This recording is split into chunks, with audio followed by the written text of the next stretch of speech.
नमो अरहन्ताणं नमो सिद्धाणं नमो आयर्याणं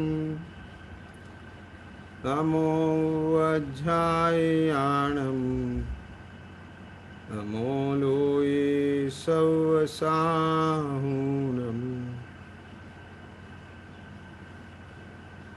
तीन भुवन में सार वीतराग विज्ञानता शिव स्वरूप शिवकार नमः त्रियोग संहार के।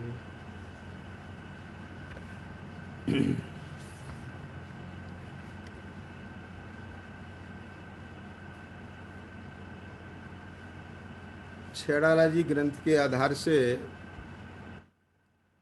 अपना स्वाध्याय का क्रम चल रहा है और इस क्रम में अपनी चर्चा निकांक्षित अंग की हो रही है।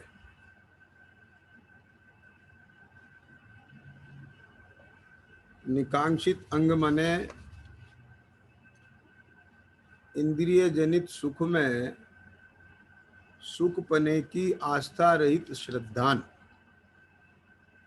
सम्यक दृष्टि जो जीव होता है वो सम्यक दृष्टि जीव को कभी भी इंद्रिय जनित सुख में सुख बुद्धि नहीं होती है, सुख पने का श्रद्धान नहीं होता है। जैसे मान लो कोई व्यक्ति है, उसको कोई रोग होता है, उसकी नस दबी हुई है बैकबोन में, स्पाइनल कॉर्ड के नीचे नस दबी है, तो उसका पेन आता है। तो जब जब उसका पेन आता है तो वो जानता है कि पेन किलर खाना कोई उपाय नहीं है। और ये समझ में ना बात। लेकिन जब वो दर्द बर्दाश्त नहीं होता तो क्या करता है? पेन किलर खाता है। लेकिन भीतर में क्या मानता है? ये कोई उपाय नहीं है। उपाय क्या है? कि वो नस दबने से निकलना चाहिए। बात पकड़ में आ गई ना? तो इसी प्रकार से ये जगत जब जब उसको कहीं भी आशा और भय के विकल्प आते हैं मोह के उदय से, तो वो बर्दाश्त नहीं होते हैं। बात समझ गए ना? तो इसलिए वह निरंतर भोगों की कांक्षा करता है। उसको ऐसा लगता है कि इसका निदान ये इंद्रिय सुख है। वो नहीं जानता इंद्रिय सुख क्या होता है। वो ये नहीं जानता इसे इंद्रिय सुख कहते हैं। ये भाषा तो हम आपको बताने के लिए प्रयोग कर रहे हैं कि वो भोगों की चाह करता है, भोगों की इच्छा रखता है। आई बात समझ में कि नहीं आई? क्योंकि उसका जो उपाय, उसके भीतर में जो श्रद्धान है, वो श्रद्धान इस बात का है। क्या कहा? किस बात का श्रद्धान है? कि उसको इस बात का श्रद्धान है कि मेरी ये पूर्ति किससे होगी? कि मेरी ये पूर्ति भोगों से होगी। बात पकड़ में आ गई ना?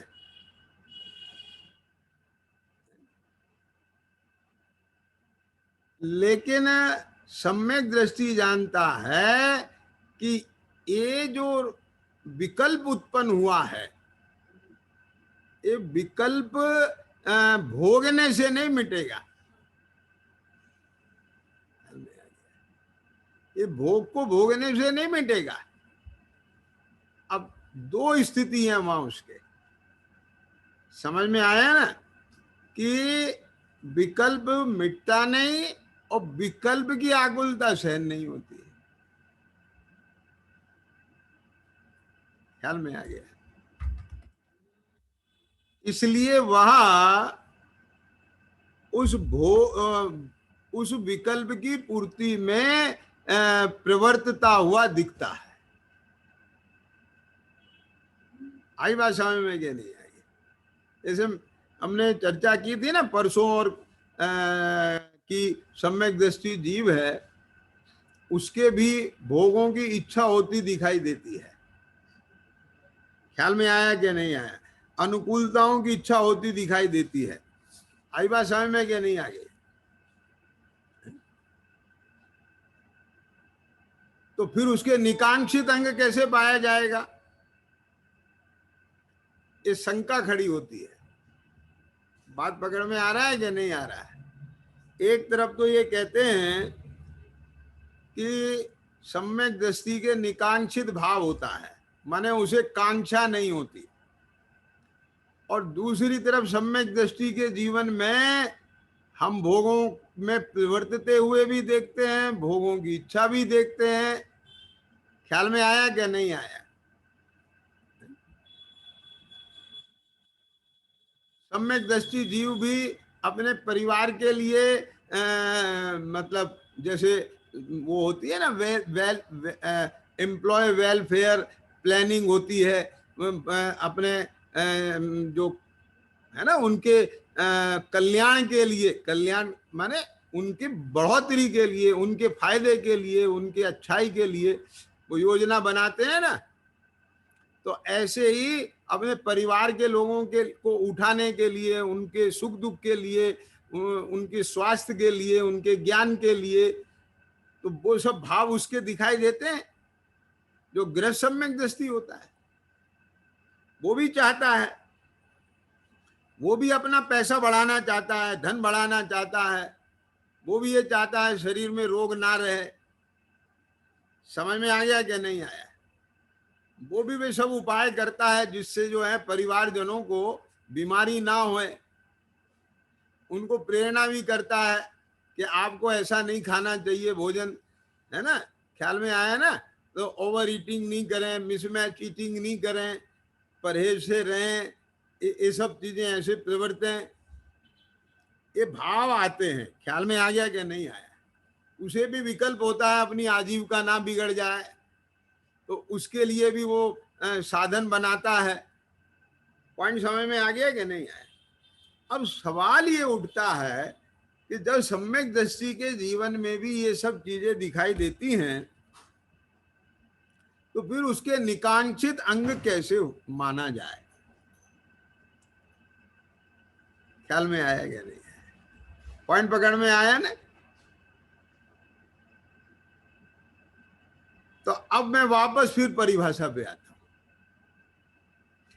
इंद्रिय सुख में सुख पने की आस्था रहित जो श्रद्धान भाव है, उसका नाम निकांक्षित अंग है। ख्याल में आ गया ना? इंद्रिय सुख के इंद्रिय के भोगों की इच्छा न होने का नाम नहीं। बात पकड़ में आ रहा है ना? इंद्रिय सुख में सुख पने की आस्था नहीं रही उसके, वो उसे सुख का कारण नहीं मानता, सुखरूप नहीं मानता।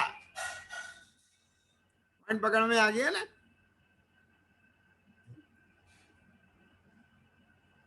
अब मिथ्या दृष्टि है, अब वो तो भोगों का ही त्याग कर देता है, लेकिन विषय सेवन की अभिलाषा नहीं मिटती।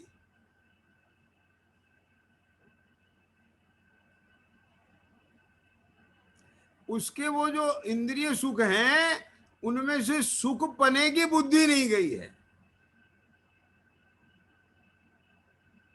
उनने उस सुख को छोड़ दिया, बोले हमने सब इंद्रिय सुख का त्याग कर दिया। किसके लिए? कि अपने मोक्ष सुख के लिए। बात पकड़ में आ रहा है ना? इंद्रिय सुख को तिलांजलि दे दी हमने, है ना? एक काय के लिए? कि सच्चे सुख के लिए, मोक्ष सुख के लिए, आत्मिक सुख के लिए।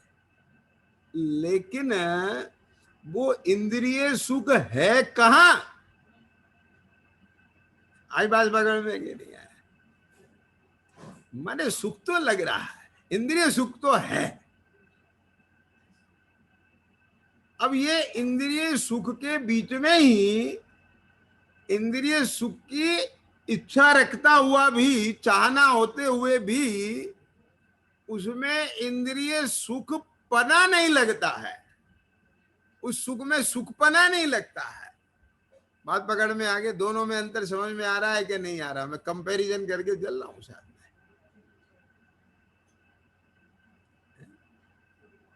में। क्या फर्क है इसमें? सुनो,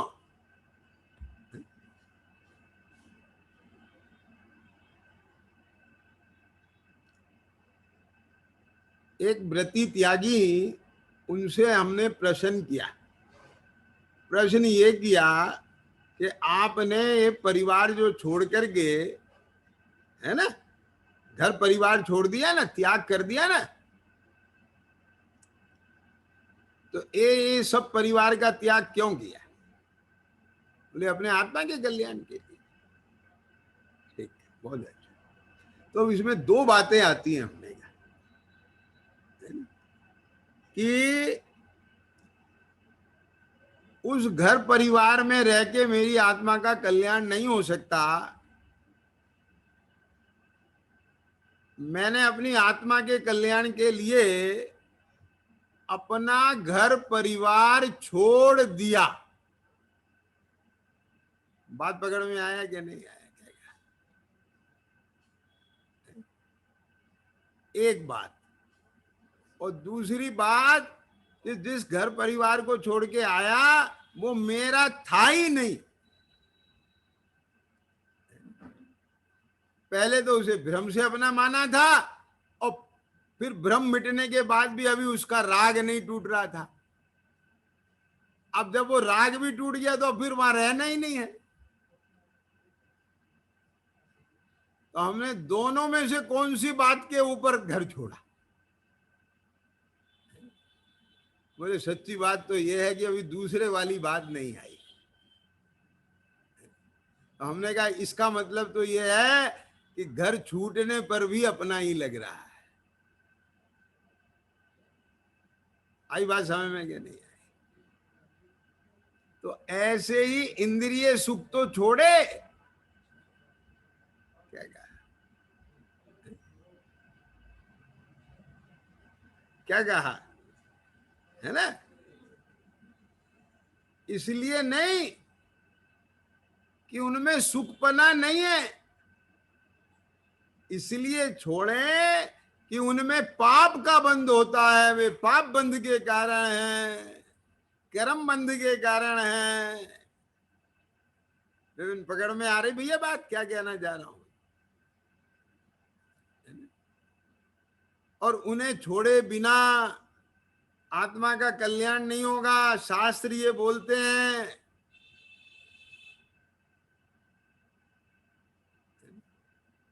बात समझ में आ रहा है क्या नहीं आ रहा है?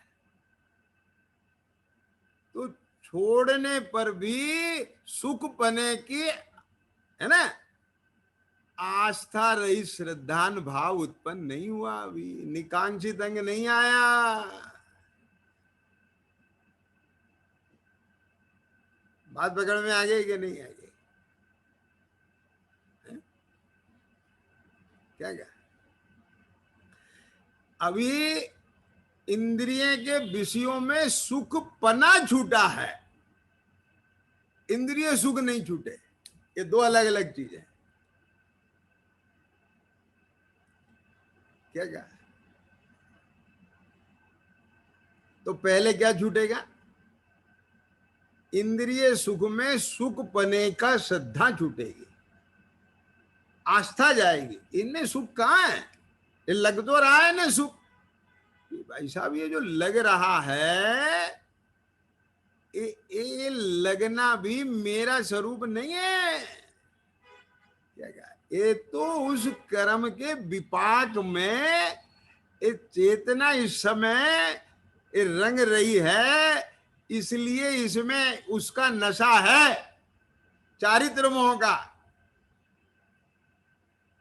लेकिन हम अच्छी तरह जानते हैं, बहुत अच्छी तरह जानते हैं, हमें बताने की जरूरत नहीं है। आंख बंद करके नहीं, खुली आंख से जानते हैं ये क्या, कि इनमें सुख नाम का कोई तत्व नहीं है। ये सुख तो विकल्प रहित जो अपना चैतन्य भाव का संवेदन है,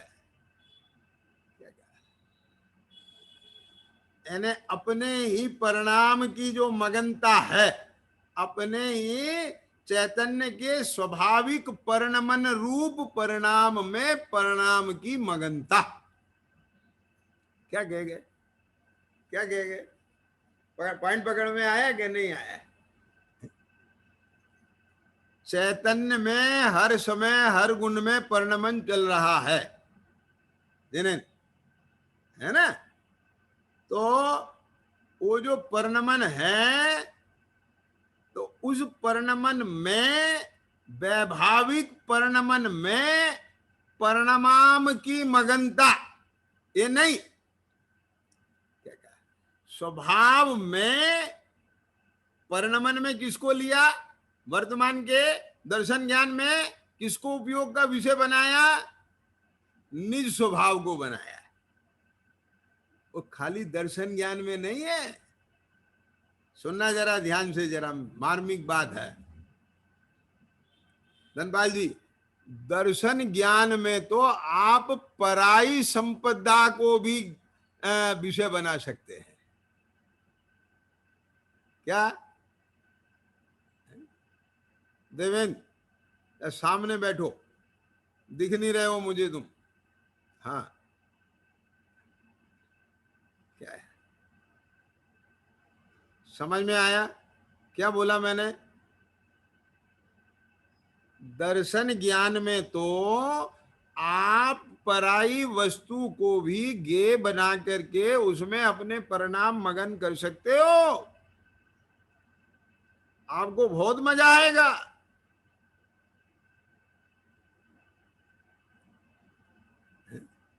और आता भी है, क्यों बोलो विपिन? किसी मान लो बंगले में जाओ तुम, राष्ट्रपति भवन में जाओ, और वहां के जो रवन्नक देखो, अब तो राष्ट्रपति भवन सब फेल हो गए, पहले दिखते थे राष्ट्रपति भवन, अब तो एक जनरल आदमी उनके भी बंगले राष्ट्रपति भवन को माफ करते हैं, ऐसे ऐसे सब चीजें आ गई। हाँ साहब, तो अब किसी के ऐसे बंगले में जाओ तो उसी देख देख करके कैसे परिणाम मगन होते हैं। तो इसलिए वहां आपका उपयोग पूरी तरह उसमें तन्मय है, दर्शन ज्ञान का परिणमन पूरी तरह उसमें मगन है, ज्ञान का जो गे बन रहा है। भूख प्यास कुछ नहीं लग रही आपको, आज संडे मंडे क्या है ये कोई विकल्प नहीं है आपको, कहां जाना था, किसे आना था, सब भूल गए। समझ में आ गया कि नहीं आया? तो परिणाम तो वहां भी मगन है, आकुलता तो कोई नहीं है, बहुत अच्छा लग रहा है। लेकिन एक बात की कमी है कि श्रद्धा ये मानने को तैयार नहीं है कि ये मेरा है। हाँ जी, बात पकड़ में आई कि नहीं आई? तो ऐसे ही बैठ करके शास्त्र के अवलंबन से आत्मा का सारा वैभव ज्ञान का गे बनाए, उसका चिंतन करे, और बार बार ये कोशिश कर, ये मेरा है, ये मेरा है, ये मेरा है, ये मेरा नहीं है, ये स्त्री पुत्र मेरे नहीं है, ये शरीर मेरा नहीं है, चल रहा है। लेकिन अभी भासता क्या है? बात पकड़ में आ गई कि नहीं आ गई? जिस दिन तुम्हें खुली आंख से दिखने लग जाएगा कि इसमें एक परमाणु मात्र मेरा नहीं है, तो मेरा क्या है? ये जो चैतन्य सत्ता, कौन सी?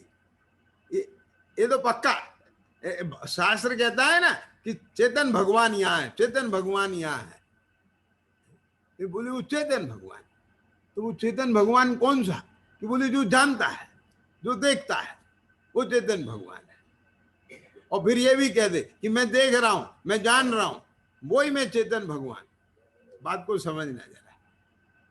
लेकिन ये दिख तो ये भी रहा है ना, ये स्पर्श रसगंध मन का पिंड। तो जैसे वो चेतन भगवान अपना मान रहा है, ऐसे इसे भी अपना मान रहा है। ये भी अपना लगता है, वो भी अपना लगता है।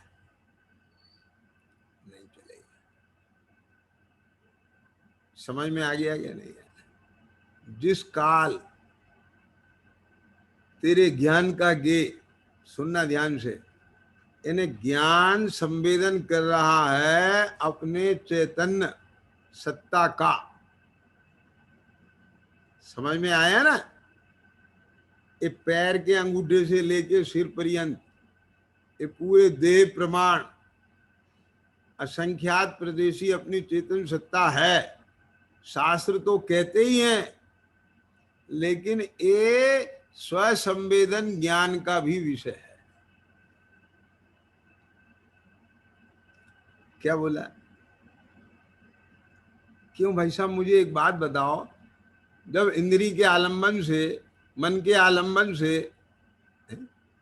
एक खट्टे मीठे का संवेदन करता है, दुनिया का संवेदन करता है, मैं काला हूं, मैं गोरा हूं, मैं मनुष्य हूं, मैं इतने साल का हूं, मैं इतना वजन का हूं, है समझ में आया क्या नहीं आया?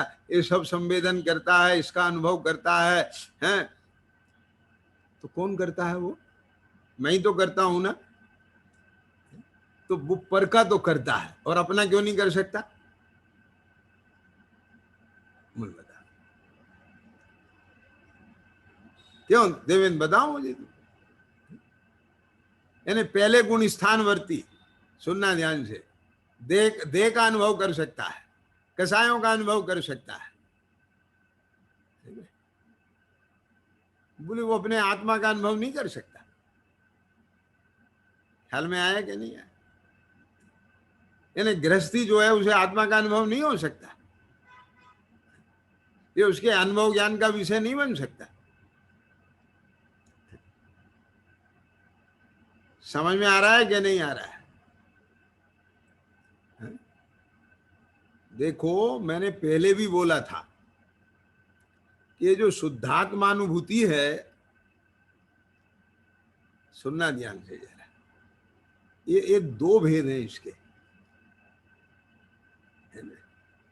एक शुद्धात्मानुभूति का मतलब यह है कि जब तेरी पर्याय में से संपूर्ण मोह राग द्वेष, मैंने राग द्वेष मिट गए, और वो जो 12वें गुण स्थान में यथाख्यात चारित्र प्रकट हुआ, वहां कोई राग द्वेष नहीं रहा, तेरी परिणति बिल्कुल शुद्ध हो गई। उस समय जो शुद्धता रूप, पूर्ण शुद्धता रूप परिणमित आत्मा है, तो उसकी अनुभूति तो वो तो वहीं होगी, यहां कैसे हो जाएगी? ख्याल में आया कि नहीं आया? लेकिन जिसने प्रमाण के विषय को जान लिया और उसका सम्यक प्रमाण हो गया, और सम्यक प्रमाण में से शुद्ध नय के विषयभूत अपने शुद्ध तत्व को उपयोग का विषय बना के, और उसमें चूंकि उसका अहमपना आ ही गया है, तो वो अहमपने रूप अपनी स्वसत्ता और अपने स्वभाव को, समझ में आ रहा है कि नहीं आ रहा है? बोलो। एक ज्ञान का ज्ञान नहीं बना सकता, तो फिर इसका मतलब तो ये उसे शुद्धना ही नहीं होगा। क्या कहा हमने? कि सम्यक ज्ञानी को शुद्धना नहीं होगा क्या? बोलो देवेंद्र, बताओ मुझे। तो आगे समझ में क्या नहीं आ गई? और फिर आचार्यों ने प्रेरणा क्यों दी है कि शुद्धने का आलम्बन मत छोड़ना? बात पकड़ में आ रही है कि नहीं आ रही है?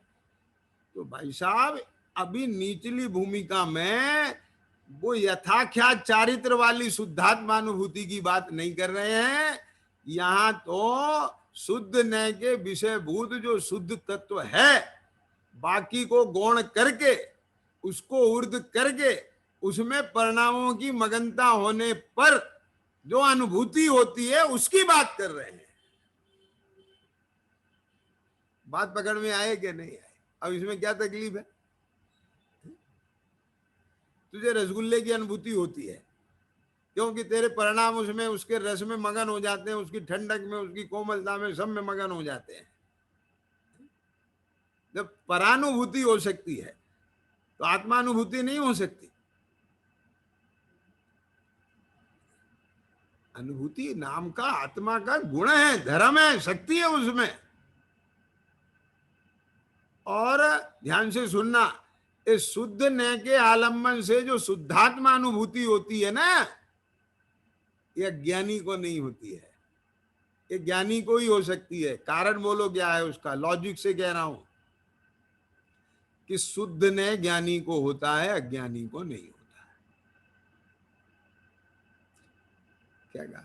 सम्यक श्रुत ज्ञान ज्ञानी को होता है, अज्ञानी को नहीं होता है। सम्यक प्रमाण ज्ञानी को होता है, अज्ञानी को प्रमाणाभास होता है। शुद्ध नया ज्ञानी को होता है, अज्ञानी को तो नया भास होता है। आगे समझ में कि नहीं? आगे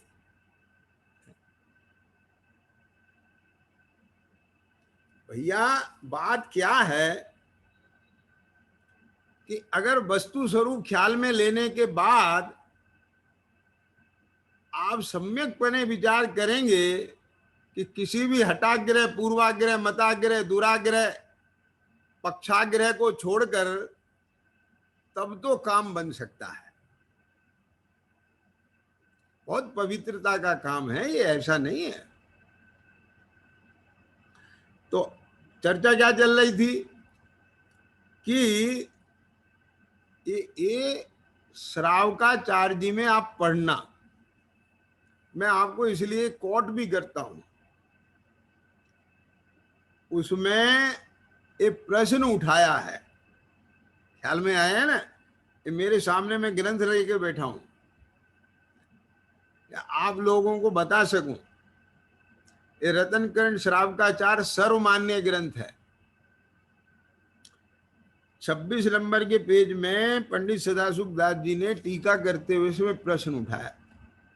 एक क्या प्रश्न उठाया कि समस्त परिग्रह के त्यागी मुनीश्वर साधु हैं, उनको तथा त्यागी ग्रस्तों को तो त्यागी व्रति शंका रहितपना, वांछापन का अभाव हो सकता है। ख्याल में आ गया ना?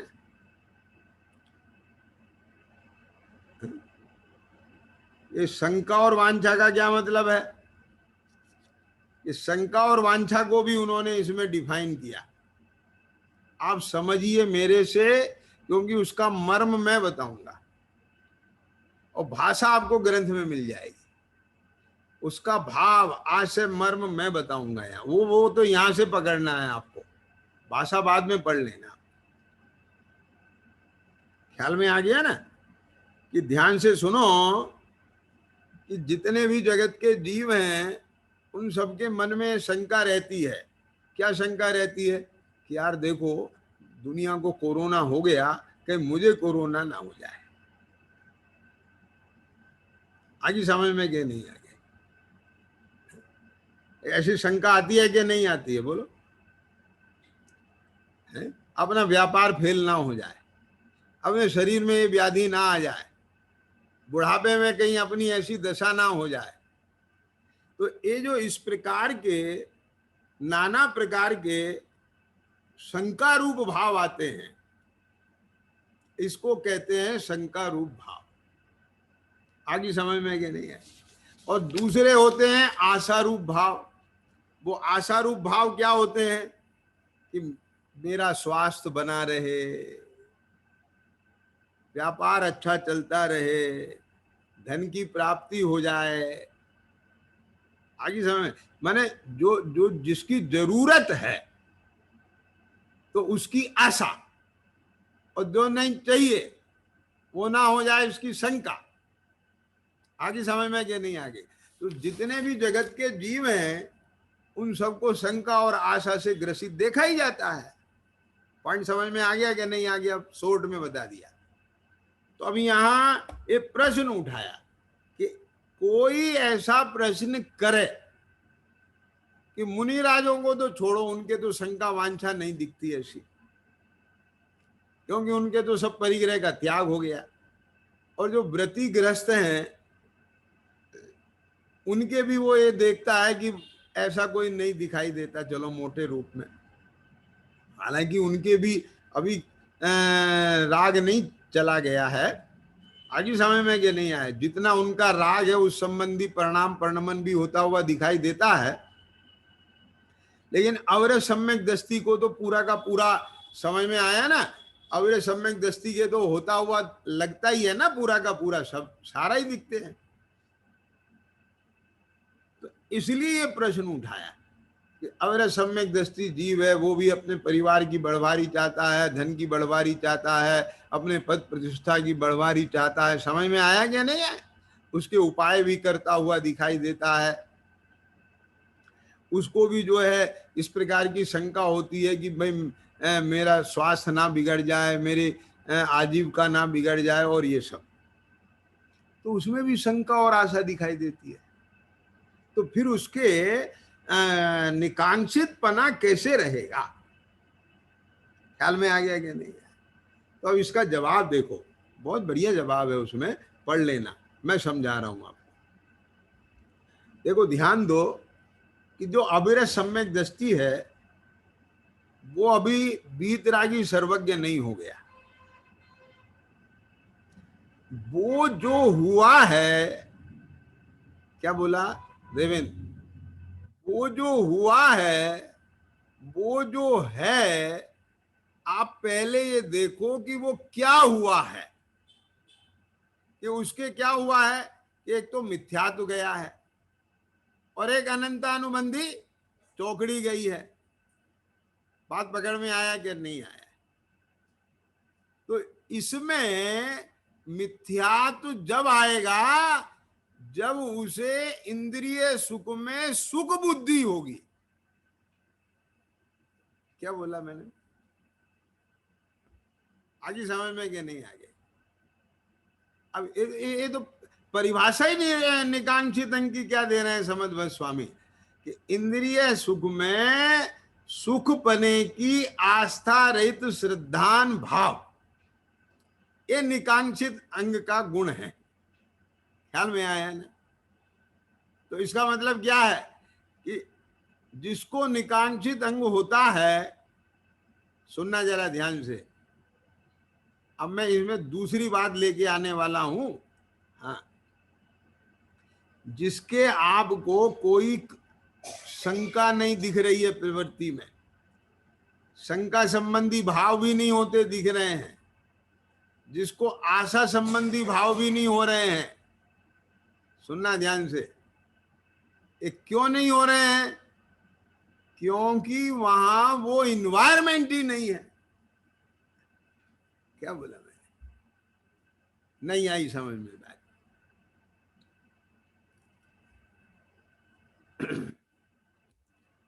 आप सब में शिखर जाते हो देवेन? सब लोगों के लिए कह रहा हूं,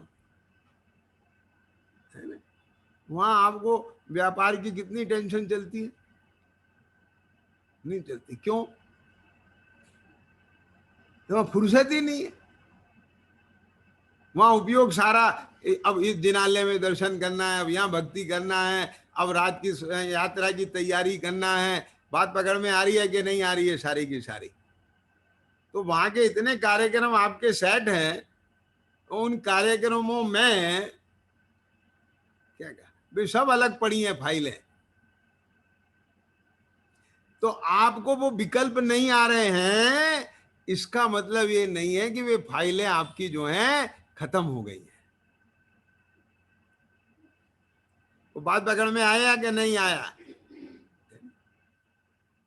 तो यहां परिग्रह छोड़ा, किस लिए छोड़ा? कि मुझे मेरी आत्मा का कल्याण करना है। तो जब परिग्रह ही छोड़ दिया तो उसके विकल्प क्यों करना मुझे? इस बुद्धि से उनने विकल्पों की फाइल अलग पटक दी। तो अब क्या करना है आत्मा के कल्याण के लिए कि ये 6 आवश्यक है, इनमें लगना है रात दिन। क्या समझ में आ गया? तो अब जब उसमें उपयोग लग गया तो भी विकल्प आते नहीं है। लेकिन इसका मतलब ये नहीं है कि जड़ कट गई है, पत्ते टूट गए हैं, पत्ते सूख गए हैं, वो ठूट खड़ा हो गया है। लेकिन ध्यान देना कि जड़ अभी अंदर से जुड़ी हुई है, वे फिर पनप जाते हैं कोई कारण मिलने पर।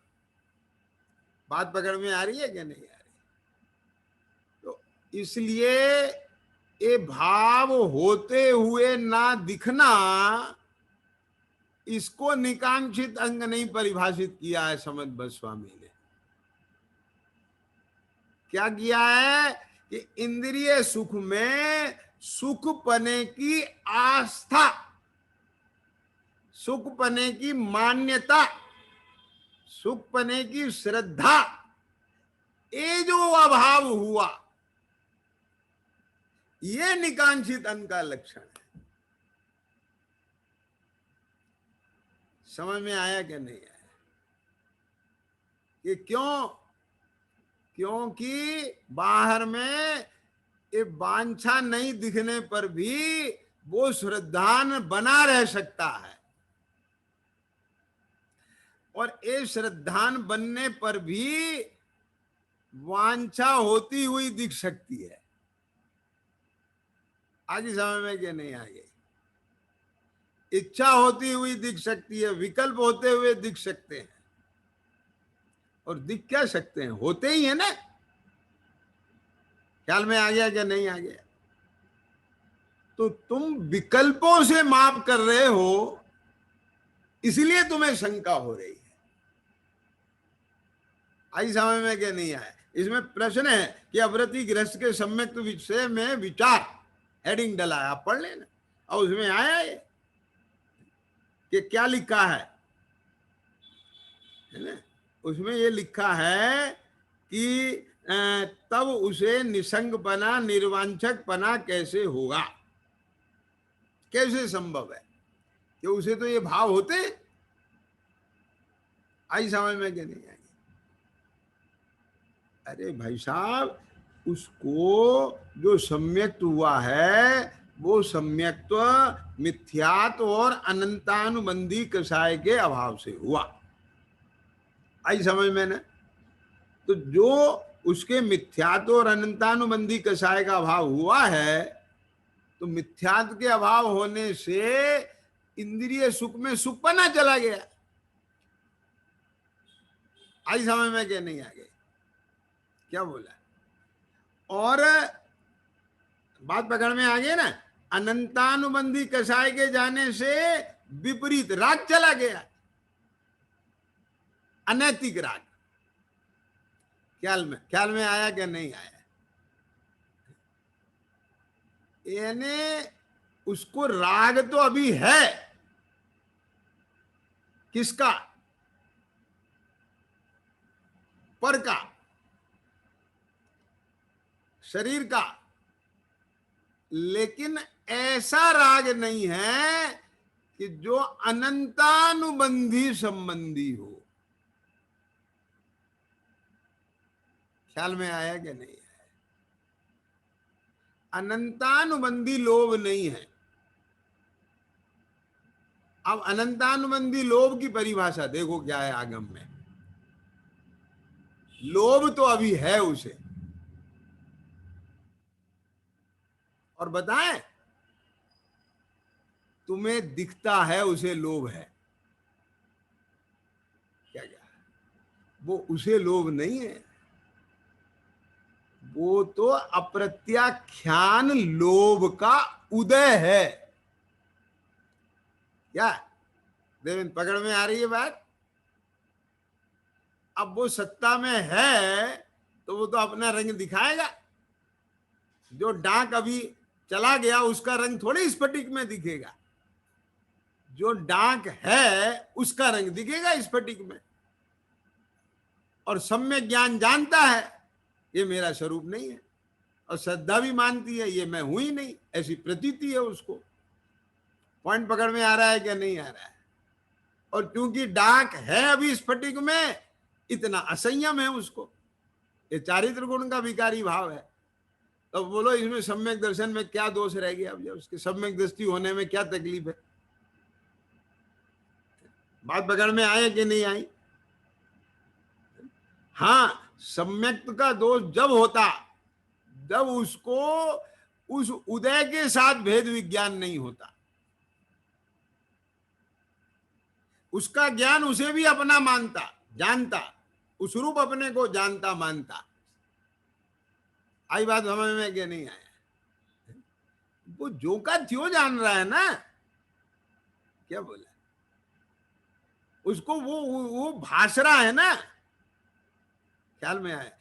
और उसे अपनी परिणति में अभी जितना राग का उदय चल रहा है, सुनना ध्यान से जरा, उसके लिए उसे बार बार माला फेरने की जरूरत नहीं है देवेंद्र। यद्यपि ज्ञानी जीवों को ऐसा निंदा का परिणाम आता है, सहज आता है, समझ में आ गया ना?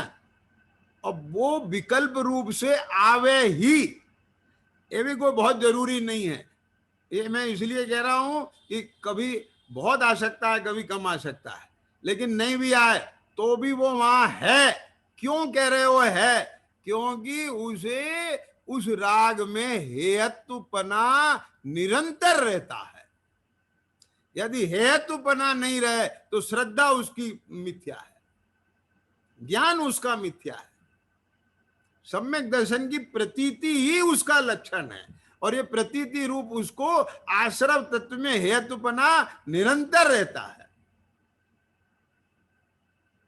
बात पकड़ में आया कि नहीं आया? अब तुम श्रद्धा की बात को चारित्र में देखोगे तो तुम्हें शंका होना स्वाभाविक है। बात पकड़ में आया कि नहीं आया?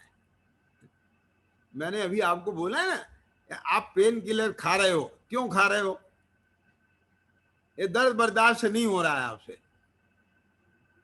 लेकिन मालूम है, ये बेवकूफ आदमी होते हैं कि जो हल्का सा दर्द हुआ टॉलरेबल है तो भी पेन किलर।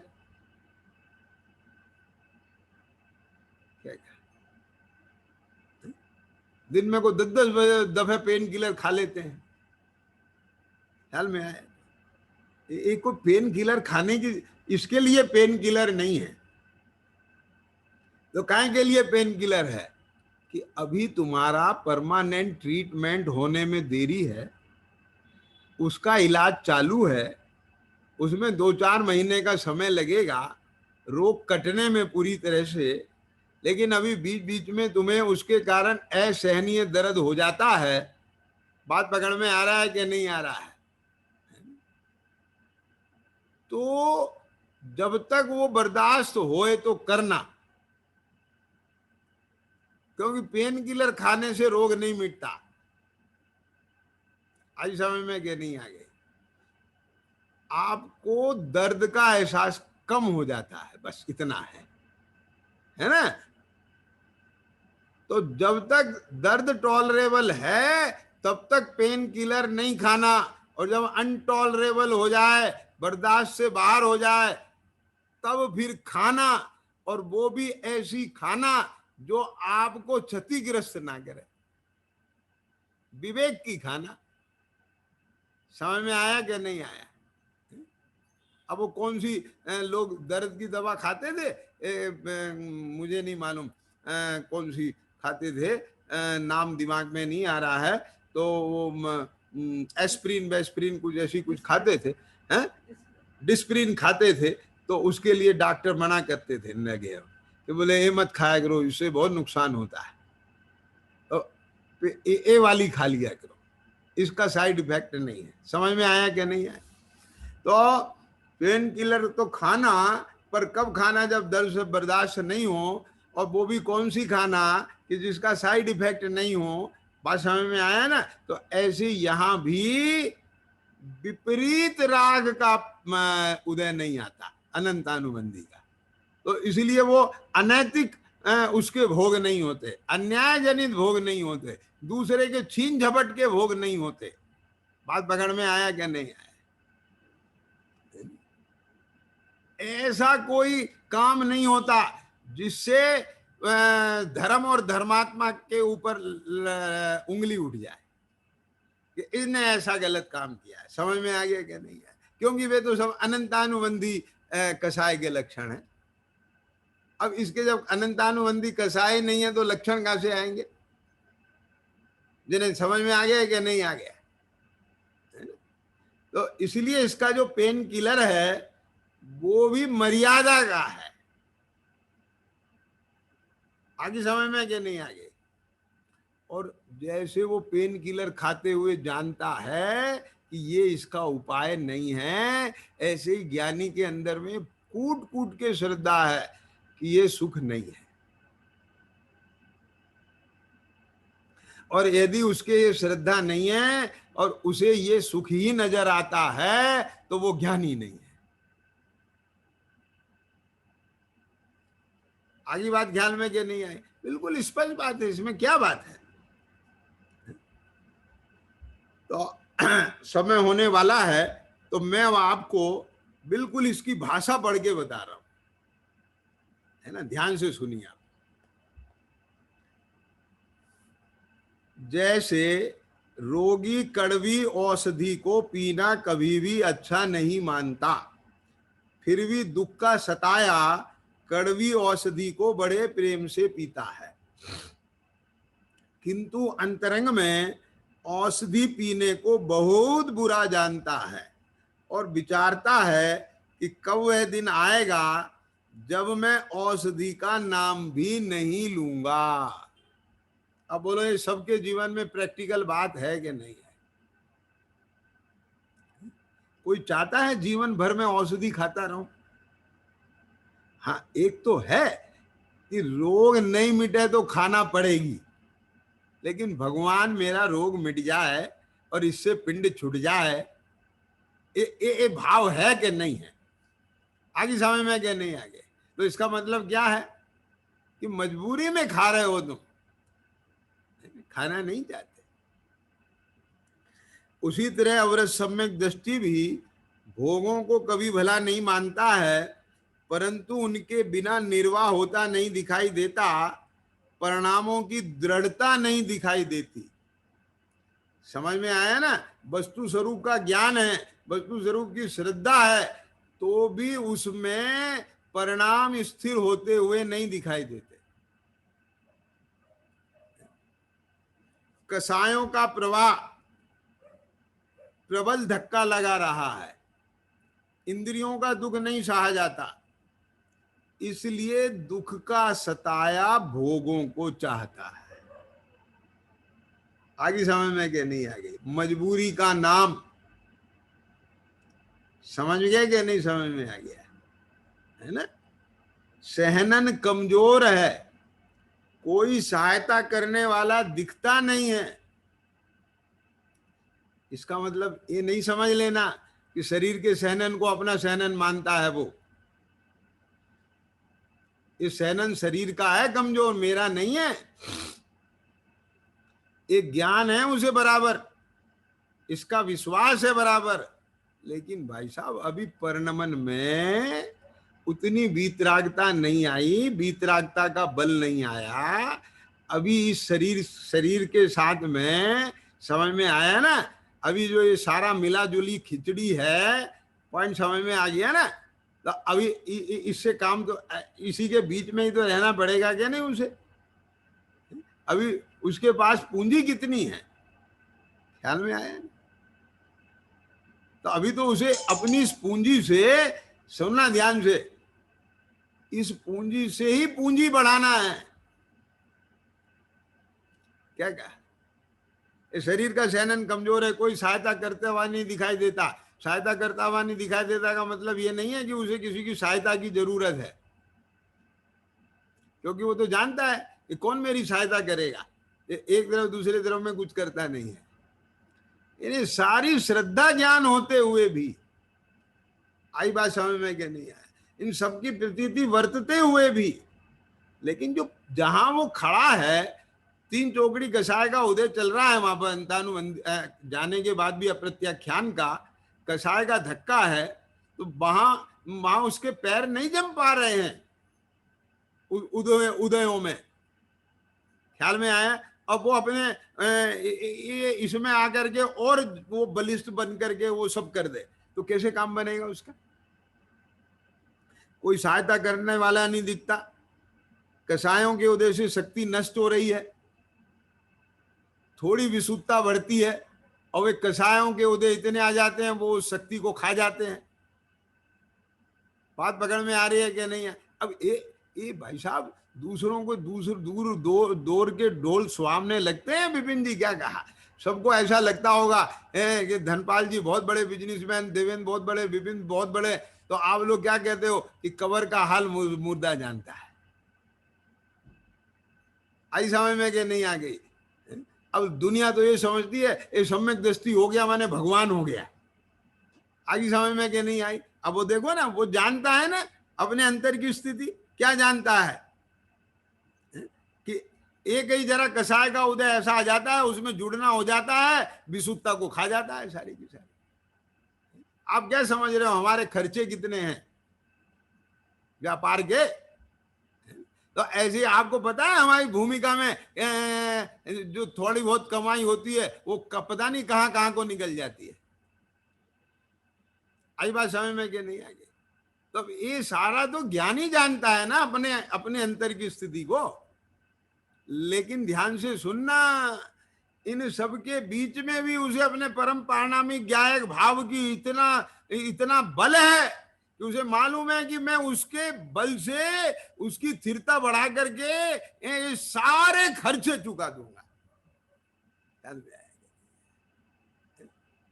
ये जो कषाय से मेरी शक्ति आज, ये कषाय आके मेरी शक्ति को नष्ट कर रही हैं, जितना भी मैं पुरुषार्थ से बढ़ाता हूं ज्ञान वैराग शक्ति को, कोई दिक्कत नहीं। मैं एक दिन इन सब की शक्ति को ऐसा कर दूंगा, छार छार कर दूंगा। ये श्रद्धा ज्ञान भी है और उसे अपनी अवस्था का, दशा का विवेक भी है। बात पकड़ में आ गया क्या नहीं आ गया? वो ओवर कॉन्फिडेंट नहीं है। आज समझ में क्या नहीं आ गई बात? शैलू क्या कह रहे हैं? परवश में पड़ा है अभी, क्या कह रहे हैं? अब पृथ्वीराज चौहान है, अब उसको घेराबंदी कर ली है, क्यों? अब जब उसे बांध जोड़ दिया तुमने, तो अब तो तुम उसके मुंह पे थूक भी दो। ख्याल में आया कि नहीं? जरा खोल के तो बताओ उसे। आई समय में क्या नहीं आ गई? क्या उसकी श्रद्धा ज्ञान से पूछो क्या चीज हूं मैं? अरे उसे जहां एक तरफ अपने स्वरूप की, अपनी सामर्थ्य की, अपनी शक्ति की, अपने ज्ञायक भाव की, अपने चैतन्य चमत्कार की, उसे अंदर में प्रतीति इतनी जबरदस्त है कि अरे ये क्या है, सब छाड़ छाड़ कर लूंगा मैं। क्या आगे समय में क्या नहीं आगे? कैसे छाड़ छाड़ कर लूंगा? आई समझ में? लेकिन भाई साहब क्या करें, जब अभी परवश पड़ा है तो जेल खाने में बंद पुरुष है क्या, लेकिन उस जेल खाने से विरक्त है। अब उसकी दशा तो वही समझे। मैंने बताया था ना कैदी 2 तरह के होते हैं, एक तो चाह चाह के जेल खाने में जाते हैं, क्या समझ में आया? हाँ। और एक जेल खाने में रहता हुआ भी विरक्त है, क्या करें वहां, फिर भी पराधीन होकर महादुख देने वाले उस जेल खाने को भी लीपता है, धोता है, झाड़ता है। समझ में आया कि नहीं आया? उसी तरह से अवर सम्यक दृष्टि भी शरीर को जेल खाने के समान जानता है।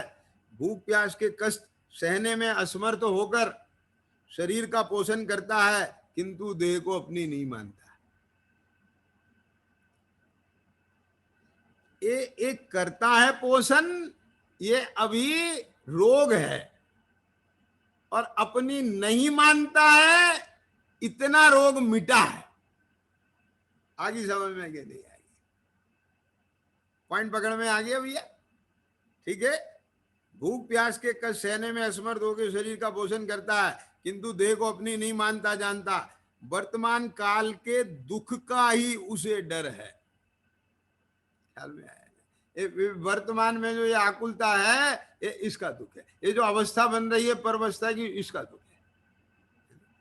समझ में आए? और उस दुख को दूर करने मात्र की ही अविरत सम्यक दृष्टि के वांछा है।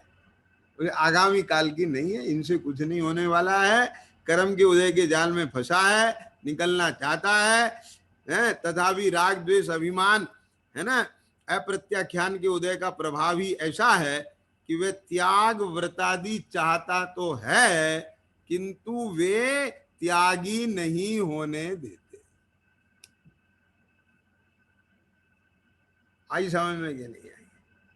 उदय की दशा बड़ी बलवान है।